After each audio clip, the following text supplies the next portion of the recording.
pengambilan data dari berbagai channel, baik itu dari ICS, CAPI, KEWI, PEPI, kemudian nanti mungkin dari hasil scraping atau crawler. Nah, itu semuanya diakomodir di backend-nya Indah. Jadi secara mesin to mesin, Indah ini mensupport untuk interoperabilitasnya. Kemudian mungkin dari awal ya. Jadi kalau di sini saya akan menunjukkan untuk bagaimana Indah akan menyimpan data yang berasal dari channel upload data. Jadi seperti yang tadi sempat dijelaskan oleh Mas Ade bahwa salah satu channel yang dapat digunakan oleh pengguna Indah adalah upload data. Nah, tidak hanya mengupload data sebenarnya, user di sini diarahkan untuk melengkapi juga metadata dari data yang diupload.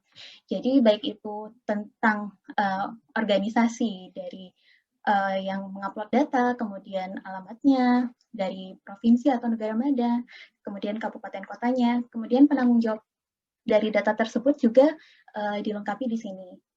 Kemudian selain metadata-metadata yang ada di atas, di sini kita dapat lihat bahwa setiap pengguna melakukan upload data di Indah itu harus dilengkapi dengan metadata baik indikator maupun variabel yang diajukan. Kalau di sini saya coba demokan untuk upload data, misalnya jumlah penduduk. Ini formatnya Excel, dan dapat kita lihat untuk preview datanya seperti ini. Kemudian dari preview data ini sebenarnya ada beberapa kolom-kolom yang nantinya masing-masing kolom dari data ini akan diadjudikasi. Tujuannya apa? Agar masing-masing kolom dari data ini terrelasi dengan metadatanya. Kita bisa memappingkan apakah kode wilayah ini termasuk dimensi dari data tersebut atau dia merupakan measure atau hanya berupa periode. Seperti itu. Jadi kalau di sini bisa dilihat misalnya di kelompok umur. Untuk kelompok umur ini mungkin kita merujuk kepada tipe data variabel. Kemudian di sini akan dipilih distinct dari nilai yang ada di kelompok umur. Di kolom kelompok umur. Di sini ada beberapa nilai unik dari kolom tersebut. Kemudian di sini kita akan mapping dengan klasifikasi yang terdapat pada metadata management system. Jadi tadi sudah dijelaskan juga oleh Mas Ade bahwa metadata management system ini menyimpan standar data yang dapat di-reuse oleh pengguna data. Selain tambah data, sebenarnya di platform Indah ini memungkinkan untuk user yang mungkin mempunyai API yang ingin dibagi melalui platform Indah ini untuk didaftarkan. Nah, ketika sudah didaftarkan di form ini, nantinya ketika disetujui, ketika akan di-share melalui platform Indah ini, sebenarnya akan ada admin ya yang mereview semuanya, baik itu data, metadata, maupun API yang diusulkan. Nah, ketika sudah di-approve, itu akan dapat dipublish dan pengguna platform Indah lainnya dapat mengakses API yang dipublish ini. Kemudian itu untuk tambah data dan tambah API, sekarang kita menuju ke datanya. Nah, tadi bagaimana kalau umpamanya data sudah dilengkapi dengan metadatanya, sebenarnya ketika kita di platform Indah ini, kita akan bisa melihat list data yang tadi sudah dimasukkan, baik itu melalui ICS, upload data, KEPI, KEWI, ataupun hasil crawling. Nah, itu semuanya bisa dilihat di katalog data. Tentunya akan mulai dipikirkan untuk bagaimana membatasi akses dari setiap data yang muncul di katalog data ini. Karena mungkin tidak semua data bisa diakses, kecuali yang publish. Misalnya ini kebetulan data yang di sini adalah data agregat, jadi bisa dilihat oleh semua user. Dan dia akan mapping dengan metadatanya. Jadi ketika user melihat data ini, dia tidak hanya melihat angka-angka, tapi juga tahu data itu maksudnya apa. Seperti itu. Nah, sebenarnya kalau dari setiap atribut yang muncul di sini masih banyak lagi atribut-atribut yang bisa ditampilkan dari metadata management system. Kemudian kita kembali ke ini karena semakin banyak fiturnya jadi agak milih-milih. Nah, masih tetap mengunggulkan menonjolkan metadatanya. Jadi sebenarnya di platform Indah ini rencananya ke depan akan memfasilitasi baik itu dari KL luar BPS maupun dari internal BPS-nya untuk melengkapi standar data statistik maupun metadata statistik.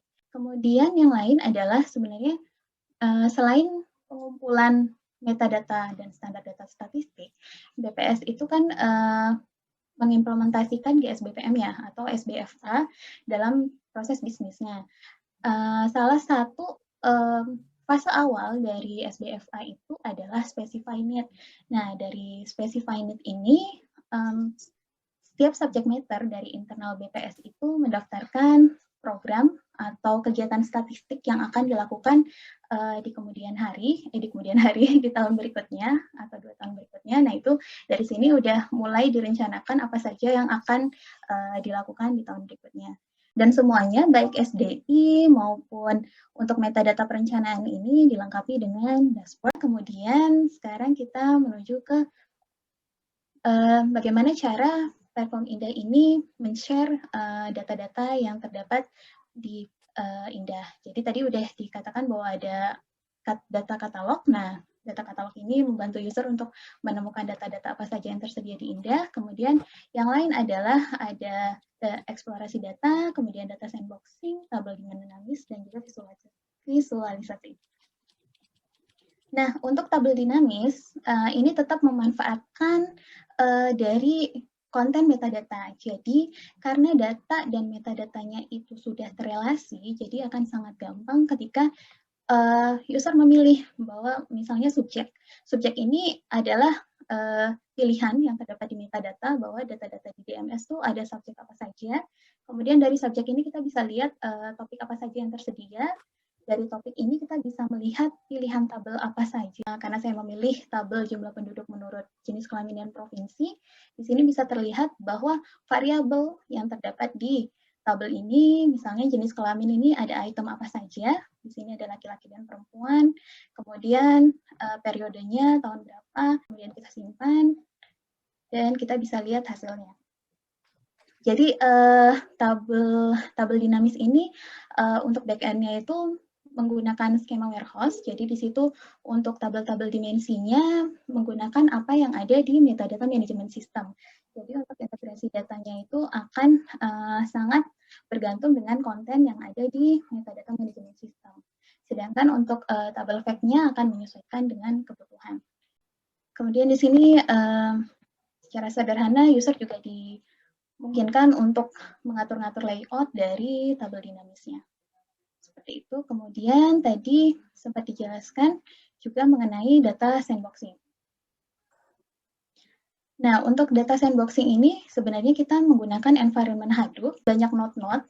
Jadi node-node ini isinya adalah paragraf-paragraf. Nah, ini paragraf namanya. Nah, paragraf-paragraf ini kita bisa menuliskan script yang sesuai dengan kebutuhan atau kemampuan kita. Kita mampunya script apa nih? Apakah R, atau Spark, atau Hive misal. Nah, Hive itu mungkin kalau umpamanya yang sering main SQL query, nah itu hampir sama dengan itu. Jadi yang udah familiar dengan database sangat mudah untuk melakukan processing di sini. Tapi memang untuk interface-nya lebih ke arah script. Dan dengan pengolahan di Hadoop, backend-nya ini kan Hadoop ya, dan juga menggunakan Spark, nah itu memungkinkan untuk pemrosesan secara terdistribusi.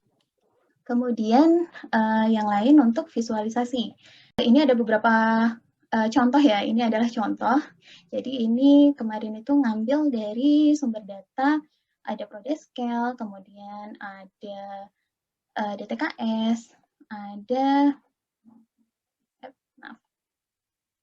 dari IDM.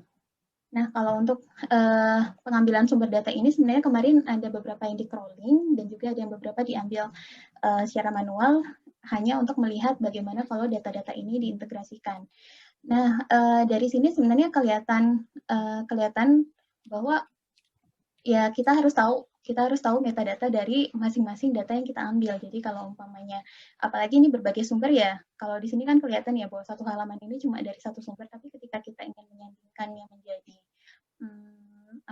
satu nilai atau apa, nah itu penting banget kita tahu metadatanya. Di sini juga sebenarnya ini pakai quotes ya, tapi sudah memfasilitasi untuk layering peta, jadi kelihatan di sini bahwa dari peta-peta ini bisa disandingkan sama variabel-variabel lainnya. Nah, untuk penentuan indikator apa saja yang divisualisasikan, memang kalau umpamanya case-nya desa cantik, nah itu mungkin perlu diidentifikasi juga apa sih yang mau divisualisasikan, indikatornya, kemudian nanti cara hitungnya seperti apa, seperti itu. Kalau dari ini terakhir apa ya, basis pengetahuan. Basis pengetahuan sebenarnya mengambil dari sistem yang ada dari CSI juga, jadi di sini bisa menjadi insight bagi user yang ditampilkan di platform Indah juga. Mungkin kalau untuk demo indahnya sekian.